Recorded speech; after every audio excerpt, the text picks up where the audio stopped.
Hi everyone, I'm Jack the Rambling Raconteur, and I hope that you're doing well. I'd like to share a few thoughts on Earth and Ashes by Atiq Rahimi. This is a book of profound grief. It is a book that examines the crimes, the violence, the devastation that accompany any invasion, specifically in this case, the Soviet Union's invasion of Afghanistan. And this is a very personal book for Rahimi, who grew up in Afghanistan and as a teenager fled that invasion.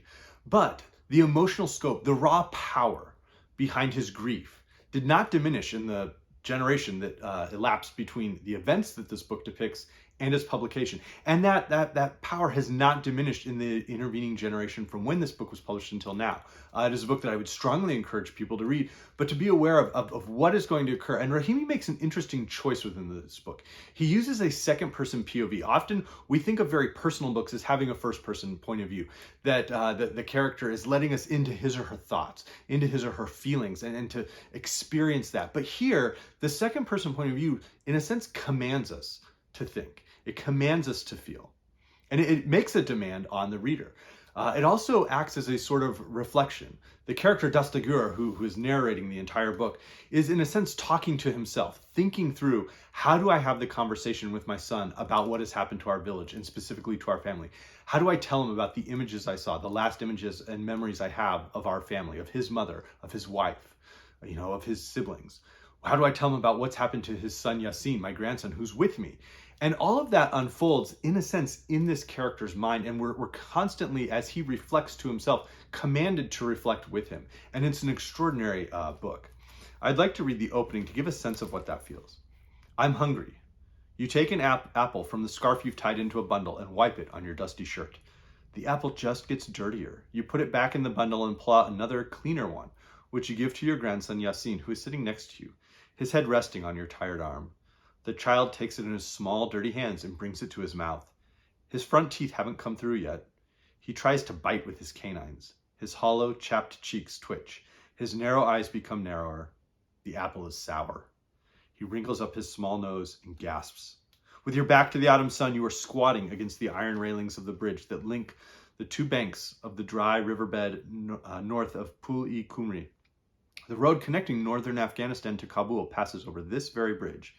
If you turn left on the far side of the bridge onto the dirt tracks that winds between the scrub-covered hills, you arrive at the Carr coal mine. The sound of Yasin whimpering tears tears your thoughts away from the mine. Look, your grandson can't bite the apple. Where's that knife? You search your pockets and find it. Taking the apple from his hands, you cut it in half, then in half again, and hand the pieces back to him. You put the knife in a pocket and fold your arms over your chest. And he's commanding himself periodically, think of something else. He has a memory and he has to tell himself, think of something else, find another way, ask another question, to try and deal with his grief and to grapple with the experience he's having.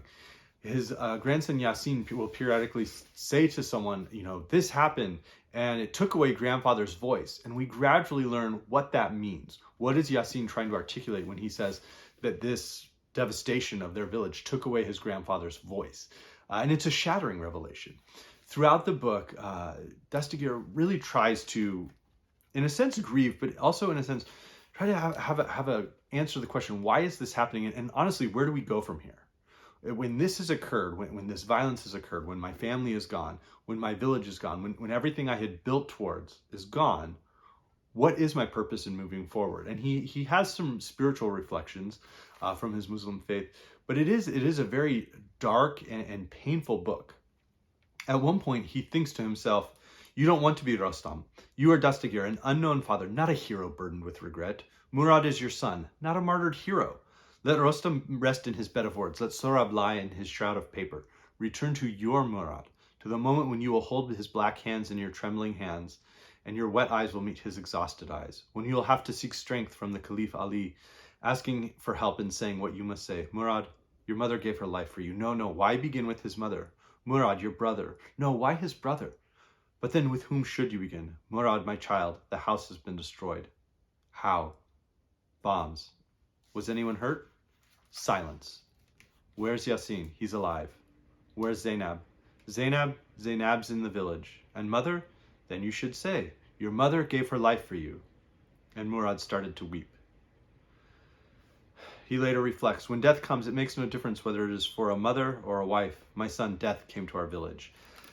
And he has conversations. He meets a storekeeper who gives him some water, gives him some fruit for his grandson Yasin, and allows him to tell his story. But as he tells it, we see the way that Dastagir is reflecting and trying to tell which version, which one am I able to articulate.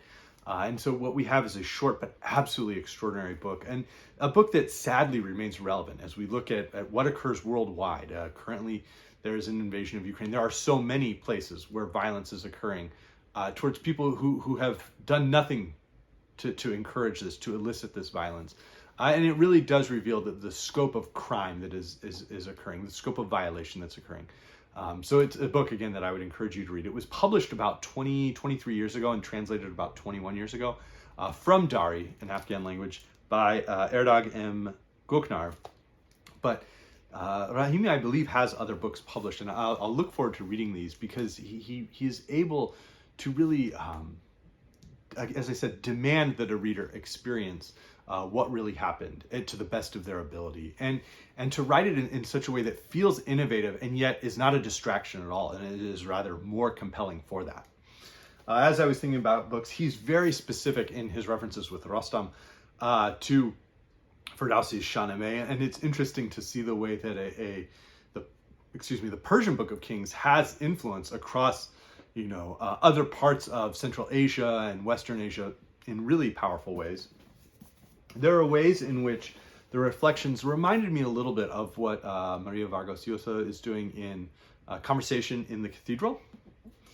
A book that I'll be reading in the near future is The Last Pomegranate Tree by Bachtyar Ali, which is set in Iraq and has a father searching for his lost son. And so this was just recently translated and published by Archipelago Books. And so I'm looking forward to seeing how this works. Another book that came to mind was Weep Not Child by Ngūgī Thiong'o. Again, a book that examines the violence and the way that families were shattered in the repression of the Mama Rebellion by the British in Kenya. There are ways that this book acts as almost a combination of Antigone and Oedipus by Sophocles. The way that we have questions around what do you do to honor the dead, to remember the dead? How do we function, in these moments of devastation? But also the way it recalls Oedipus' Tyrannus, and the way that there is this mystery around what is happening, what unfolded in this family. Why wasn't Murad at the village with the rest of the family? And the way that Dastagir has to, recall these memories that are almost too painful for him, and the way that develops and unravels for us.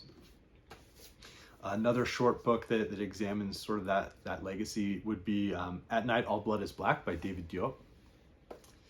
There was a way in which, because it involves the Soviet Union, because it involves the misinformation, the propaganda that the Soviet Union would use to manipulate people as they invaded and try and generate sympathy for their work. It recalls the way that Danilo examined this in A Tomb for Boris Davidovich. The second person narrator made me think of Bright Lights, Big City by J. McInerney. That was honestly the only connection there was, but it is rare to see that second person narrator. And there's a way in which I think the trauma and the way that trauma is remembered does recall A Month in a Country by J.L. Carr, although the singular nature in A Month in a Country is very different from the sort of just massive, overwhelming nature of Earth and Ashes. And finally, I was reminded of the great but terrible film Come and See, the film that reveals the life of a young boy who's a partisan in modern Belarus during World War II, and one of the great Soviet films, one of the great Soviet anti-war films, a decade after the invasion of Afghanistan. So let me know if you've read Earth and Ashes, or if you know of any other books by Rahimi that it would be good to read. So I hope everybody's doing well. Thank you.